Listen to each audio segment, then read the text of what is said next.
ज्योति बाबा ने देश की एकता और अखंडता के लिए किया मतदान। नशा मुक्त भारत संकल्प को साकार बनाने वाले दल को किया मतदान। भारत की लोकतांत्रिक बुनियाद को मजबूत बनाने के लिए ज्योति बाबा ने किया मतदान। भारत की अमर क्रांतिकारी के कारण मिले मताधिकार का प्रयोग राष्ट्रवादी सरकार के लिए किया एशिया बुक ऑफ रिकॉर्डधारी। नमस्कार, आप देख रहे हैं यू न्यूज लाइव 24 और मैं हूं आपके साथ ज्योति कनौजिया। आइए रुक करते हैं खबर की ओर। भारत की लोकतांत्रिक बुनियाद चुनाव परिणाम पर आधारित है। हमारी विधायिकाएं और संसदें जनता द्वारा उनके लिए और जनता द्वारा चुनी जाती हैं। हम भाग्यशाली हैं कि हमें वोट देने का संवैधानिक अधिकार मिला है, लेकिन संविधान हमें जिसे चाहे वोट देने और बाद अपना मन बदलने का अधिकार देता है। उपरोक्त बात सोसाइटी योग ज्योति इंडिया के राष्ट्रीय निदेशक एवं अंतर्राष्ट्रीय नशा मुक्ति अभियान के प्रमुख Asia book of रिकॉर्डधारी yoga guru ज्योति बाबा ने मतदान करने के बाद अखबार नबीजों एवं चैनल के पत्रकार बंधुओं से बात करते हुए कही।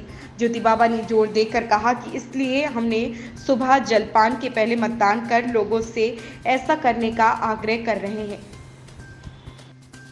ज्योति बाबा ने जोर देकर कहा कि भारतीयों ने हमारी आज़ादी पाने के लिए संघर्ष किया और उन्हीं की वजह से हमें वोट देने का अधिकार मिला है। बेहतर भारत के लिए मतदान करके हमें अपने स्वतंत्रता सेनानियों और अपनी पिछली पीढ़ियों के संघर्ष का सम्मान कर सकते हैं। इसलिए मतदान सभी को करना चाहिए, या उनका संवैधानिक अधिकार है। वोट आप डाल के आपको कैसा प्रतीत हो रहा है?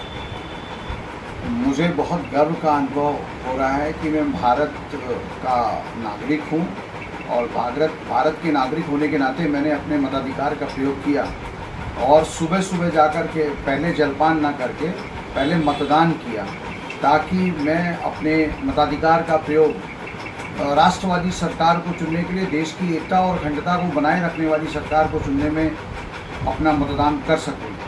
मैं आप सब देखने वाले से निवेदन करता हूँ कि वे सभी लोग अपने मताधिकार का प्रयोग अवश्य करें, क्योंकि आपको मत देने का अधिकार भारतीय संविधान ने दिया है और भारतीय संविधान में चाहे बड़ा हो, छोटा हो, अमीर हो, गरीब हो या किसी भी वर्ग का हो, उन सभी को समान रूप से मत देने का अधिकार दिया गया है। उसी के तहत आज कानपुर में मैंने अपने मताधिकार का प्रयोग अपने सुरेंद्रनाथ सेन बालिका इंटर कॉलेज में हमने किया और वास्तव में वहाँ पर जो जोश और उत्साह, सबसे बड़ी बात है कि प्रशासनिक व्यवस्था बड़ी चौक चौबंद थी, बहुत दुरुस्त थी और किसी को कोई कष्ट नहीं हो रहा था।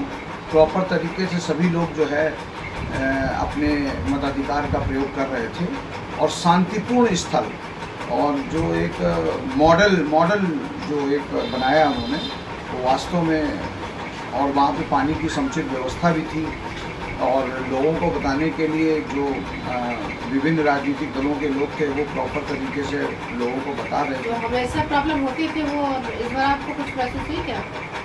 प्रॉब्लम तो देखिए 10 साल पहले की सरकारों में कई प्रकार की प्रॉब्लम्स हुआ करती थी, लेकिन निष्पक्ष चुनाव करने के लिए अब की बार जो पहले क्या कहते हैं मोबाइल को ले जाने की परमिशन हो भी जाती थी, लेकिन इस बार स्ट्रिक्टली उसको फॉलो किया गया है कि कोई भी व्यक्ति जो अपने मत का प्रयोग करने जा रहा है वो मोबाइल का प्रयोग वहाँ पर नहीं कर सकता है, मोबाइल लेकर नहीं जा सकता है। ये एक अच्छी परंपरा डाली गई है, क्योंकि उससे कई प्रकार की चीज़ें वहाँ पर डेवलप हो जाती थी, नाना प्रकार की प्रॉब्लम्स क्रिएट हो जाती थी और परिणाम स्वरूप क्या होता था, कई बार वो जो है युद्ध का कारण भी बनता था और वायलेंस भी उसके कारण हो सकती थी।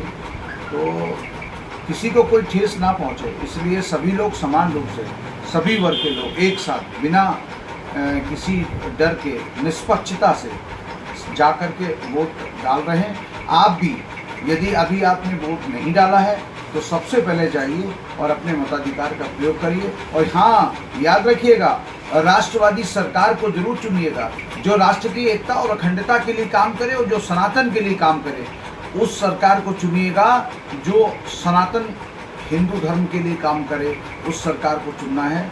और एक बार फिर से हमें देश में राम राज्य की परिकल्पना को साकार करना है। जय हिंद, जय भारत। इस खबर में बस इतना ही। बने रहें यू न्यूज़ लाइव 24 के साथ।